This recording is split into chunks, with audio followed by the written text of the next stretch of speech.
Good morning সবাইকে। জানি জানি ভিডিওটা যখন দেখছো তখন অলরেডি রাত, কিন্তু আমি তো উঠেছি সেই সকালবেলা। তার কেমন তুড়ি মেরে ঘরটা গুছিয়ে নিলাম। তোমাদের কমেন্টস পড়ে যা বুঝলাম, তোমাদেরও মোটামুটি সকালে থেকেই একই রকম কাজ থাকে। সেটা কমেন্টস না পড়লেও আমরাও জানি সকালবেলাতে উঠে মোটামুটি ঘর গোছানো, ফোন চার্জে দেওয়া, যেটা এখনকার বর্তমান সমাজে একদম রুটিন হয়ে গেছে। স্নান সেরে এসে আমার একটা স্কিন কেয়ার, সেটা হচ্ছে গা ভর্তি ট্যালকম পাউডার মাখা। আমার মনে হয় গরমকালে গরমটা কম লাগে যদি ট্যালকম পাউডার মাখা যায়।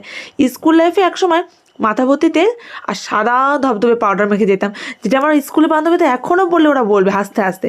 আর ভেবেছি 15 ডেজের একটা ওয়েট গেইন চ্যালেঞ্জ দেবো, যে কারণে ভর্তি ভর্তি সমস্ত ভিটামিন, প্রোটিন, কার্বোহাইড্রেট যা যা আছে সব ঠুসে ঠুসে খেতে হবে।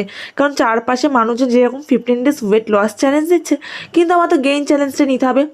পুজো সেরে রান্নাঘরে ঢু মারতে এসে দেখছি আজকে কয়লার মুরগি রান্না হচ্ছে। তো মাকে বললাম, পট করে 2 পিস দাও তো দেখি কেমন হয়েছে কষা। মাংস এত বেশি দিয়েছে দুপুরে আর খেতে ইচ্ছা করছে না।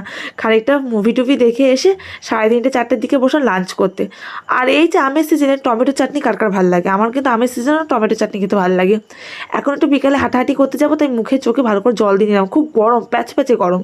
আর এই যে সকাল থেকে রোদ্দুরের জন্য বাড়ি থেকে বেরোতে পারি না, গরমের বিকেলবেলাতে বেরোবে দেখবে একদম স্বস্তির নিঃশ্বাস। আর এই যে অনেকদিন পর আবার চিকেন চাউমিন বাইরে থেকে এনে খেলাম, গরমের দিন আর ঘরে করতে ইচ্ছা করলো না। কেমন লাগলো ব্লগটা জানি। Bye, love you all.